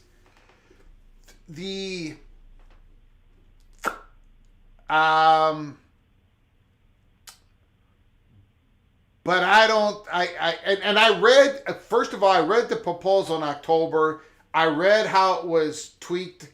I'm gonna find it. I'm gonna post it later in the show here. Yeah. Yeah, but I mean, I think they changed it from October to be specific that they could disapprove the transfer.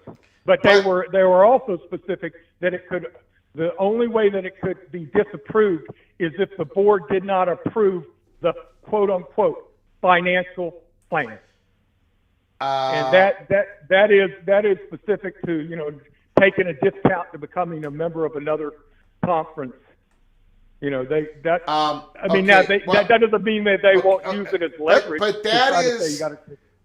that's fine. But that is excluding all the comments that I have read early in the show about board of governors, people who have appointed those board of governors, people who are in the legislature saying that we need to have these two schools stay together. The board of governors, to me, this is not a power play to make sure that North Carolina gets a full rate in the Big Ten before they say yes. This is a power move to ensure not just North Carolina, but North Carolina State's health. I know you don't. You got an interesting. No, take. I agree with you, Greg. I agree with you. It is a play to try to get North Carolina State into either the Big Ten or the SEC, but it's not going to happen. And the board the board of governors doesn't have the legal right to prevent it. Now they can make it sound like they do, but reading that document, it is specific. Okay. The only reason why they cannot approve it is if they don't approve the financial. I'm gonna find that document. I'm gonna read it again, go over it. I do appreciate the phone call. It's a very interesting take.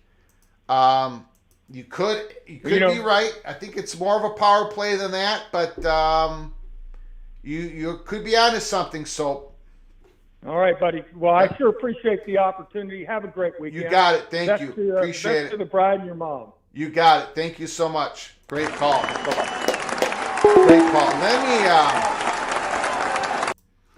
I don't know what the heck happened here. Let me figure out.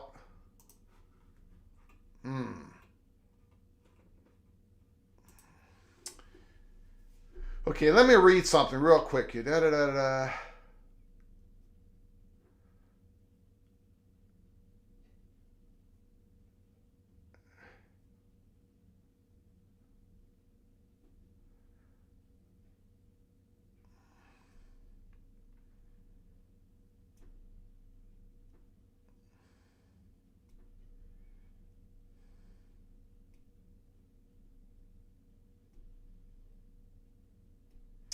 Yeah, I mean, it's okay. Again, it's tied to a financial plan.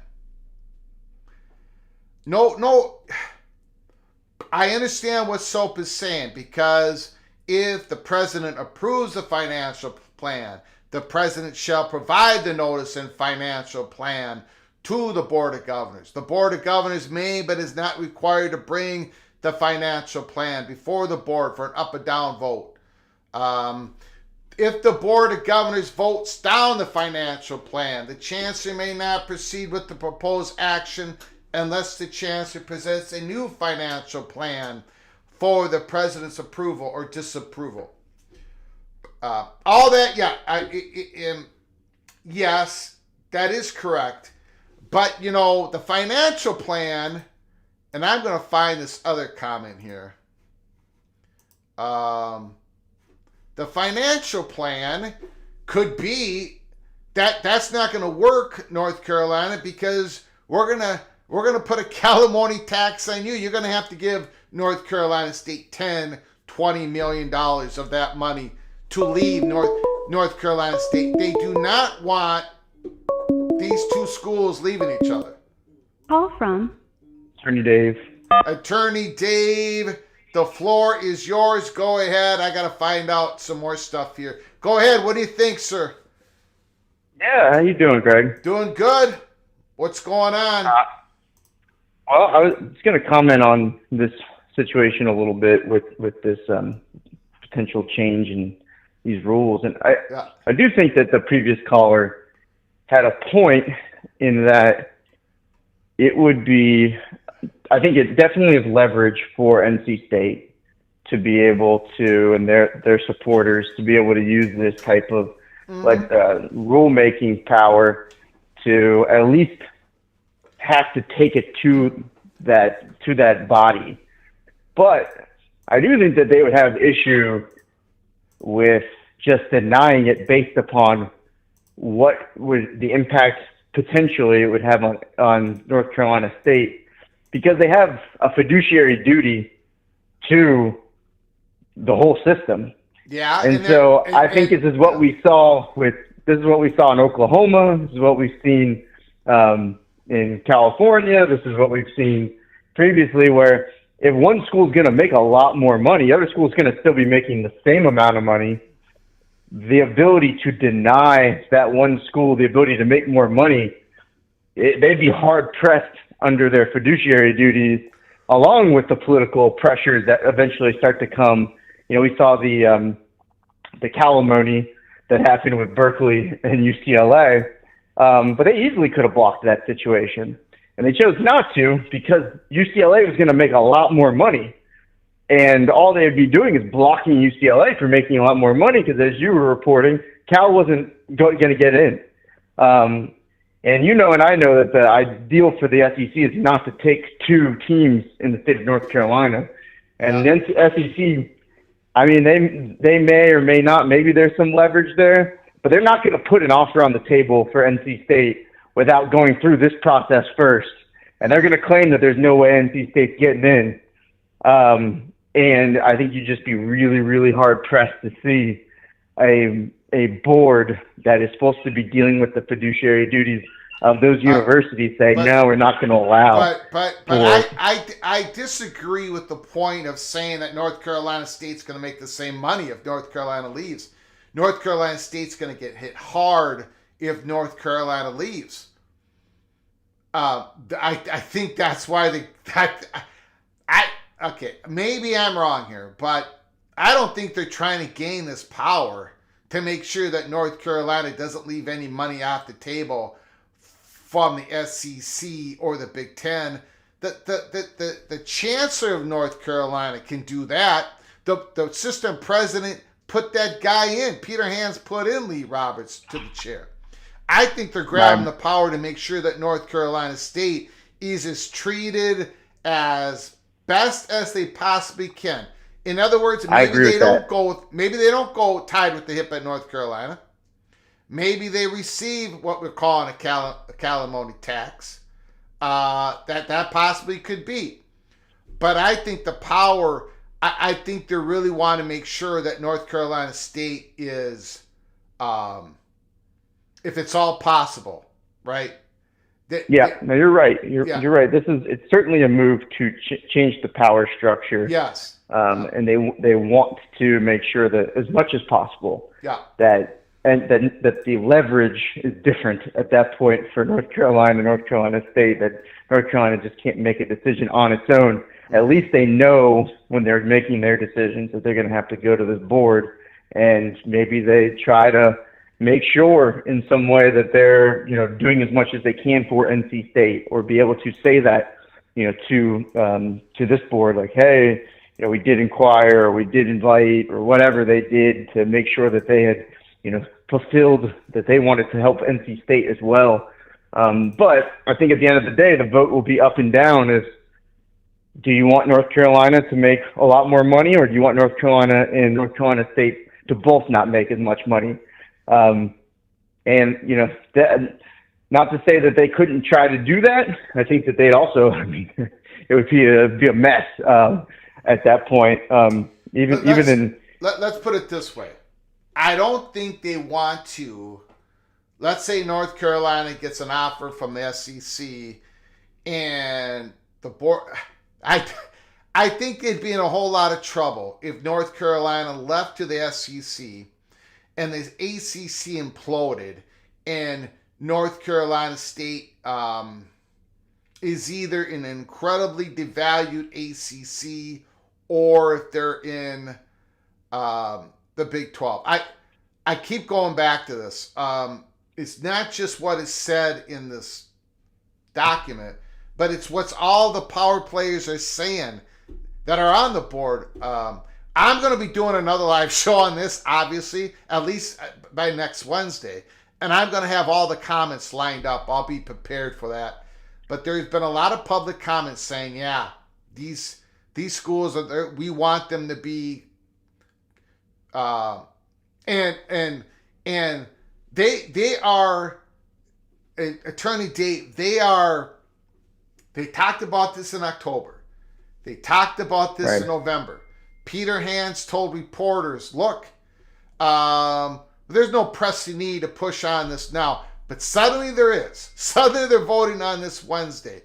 They want to have, in my opinion, Attorney Dave, they want to have, the Board of Governors, they want to have the power, the institutional power to veto this move, much like the California Board of Regents wish they had the power. Remember, in those meetings, in those Board of Regents meetings, UCLA, California, they had the presidents lined up from California, Berkeley, and UCLA. They were saying, the board was saying, geez, we should have this power. We should have this power to stop, but we don't have this power. Da-da-da-da. Remember when they said all that? Because they were limited. But the Board of Governors, the president's system, they want to make sure they're not limited in their power. That's how I'm looking at it. I could be wrong. I think you're right. I think it's definitely a power grab to make sure that there is a discussion about things before anything would happen. I think maybe in California, within the University of California system, if I remember correctly, they did claim they had the ability, at least the governor's interpretation was that they could stop them from making any moves. But maybe I'm wrong there. I do think that it was in Oklahoma, the University of Oklahoma and Oklahoma State are under the same umbrella of a board of governors of sorts, as is Florida and University of Florida and Florida State. But one way or another, I think that in Oklahoma, I think that a lot of people came and they said their very negative things about what was happening, and ultimately they allowed it to move forward.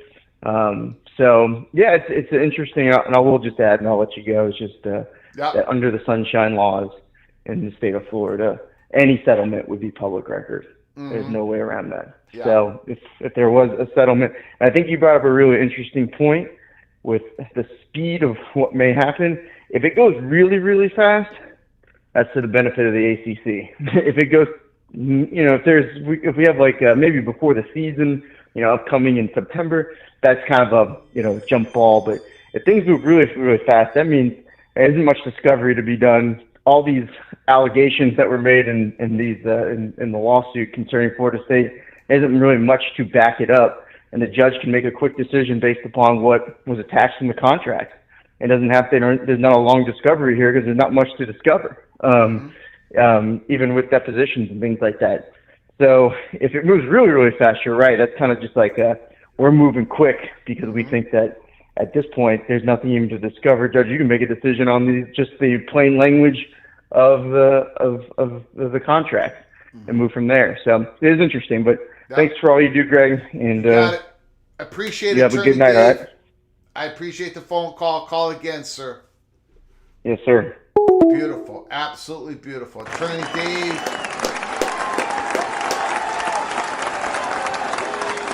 We got a couple breaking news. Ryan Brooks and other people in the chat. The ACC is releasing their football schedule Wednesday. We have the matchups. We don't have the dates of those matchups. So we're going to be doing a live show Wednesday. We're going to be covering the ACC football release. We're going to be covering the North Carolina Board of Governors vote. If they get the power or not, holy smokes. So we know Wednesday is going to be a very busy day here at Peek Around the Corner because we're going to be covering that live. We are going to be covering that live. Also, the Florida Gators are under NCAA investigation. Breaking news. It has to do with the big-time high school recruit quarterback Rashada, who's now with Arizona State. That's all that I know. There's an investigation going on. That's all that I know. I don't know anything more than that. Doubleheader show Wednesday. Could be. It could be. We'll see. It is very busy right now in this studio. My phone, I've got... I'm going to be busy after this live show. I've already gotten a couple messages from people that I really need to talk to with this story, with other stories. So stick with us here at Peek Around the Corner. If you're new to the channel, if you're new to college football's Peek Around the Corner, please subscribe to the channel. Hit the subscribe button. And then make sure your notifications are on. We can come on live at any time.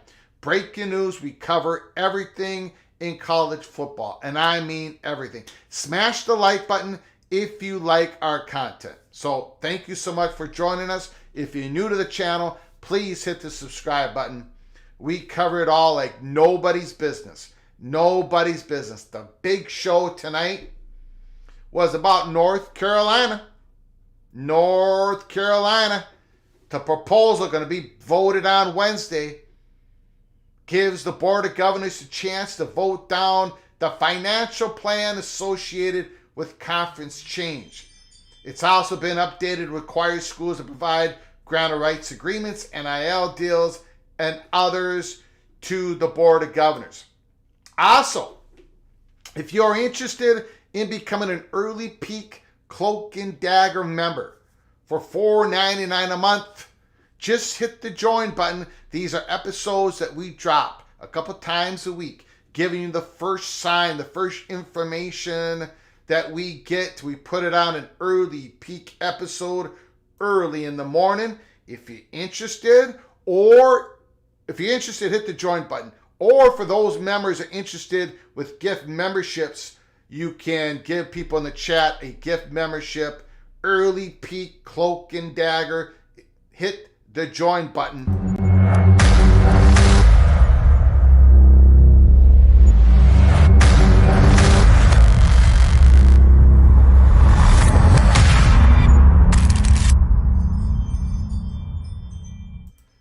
All right, let's get back to your comments, your phone calls. The phone lines are now open once again, 763-260-1333, something to do with Rashada. That's all that I know. I don't have time to look at it now. Thank you for Steven for coming on in. Appreciate it. I appreciate it. Randy Taylor says the ACC is on thin ice. Let me take a look at some reports out there.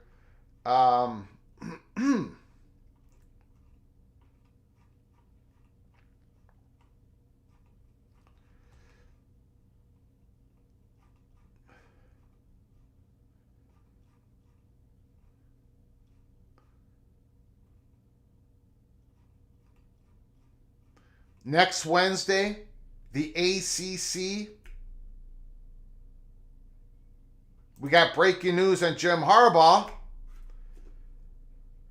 Breaking news on Jim Harbaugh. The Atlanta Falcons are bringing in Jim Harbaugh for a second interview.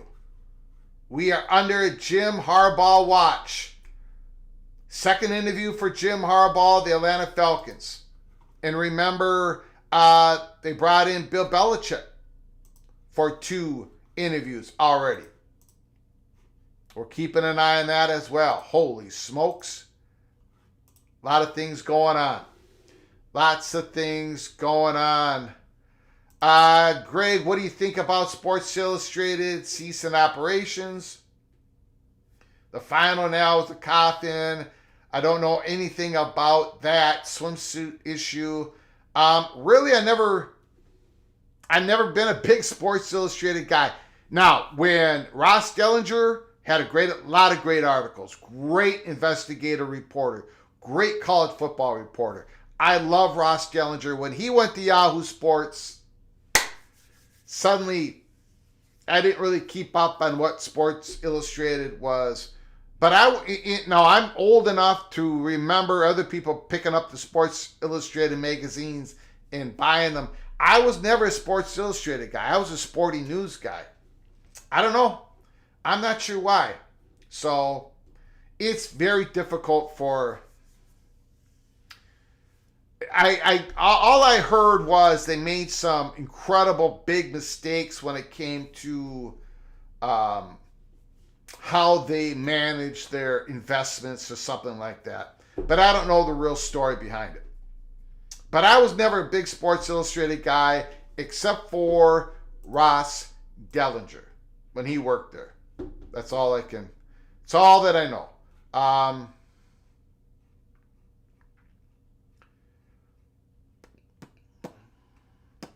Improper NIL usage with Rashada. Is that the news, Immaculate? We're going to be hearing more and more of those type of stories. Florida, there's going to be more. There's going to be more than that.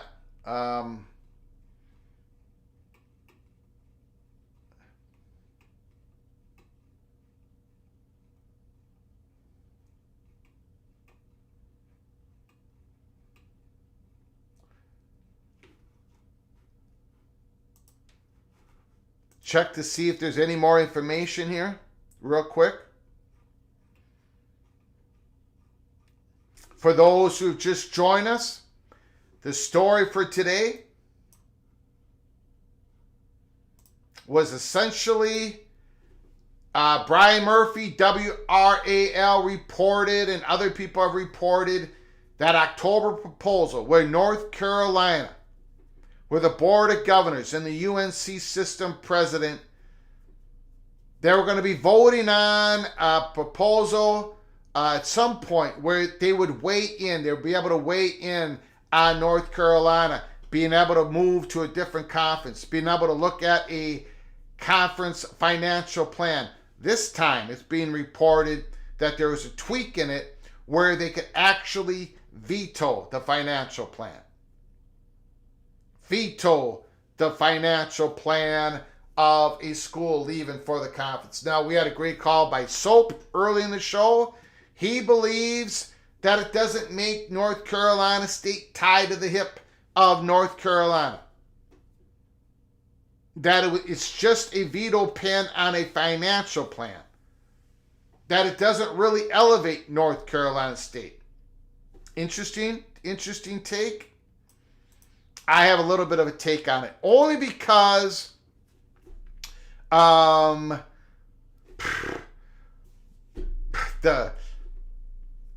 Raleigh, North Carolina State, the power that they have when it comes to the capital of North Carolina, it's been growing and growing and growing. We've talked about this over the last year.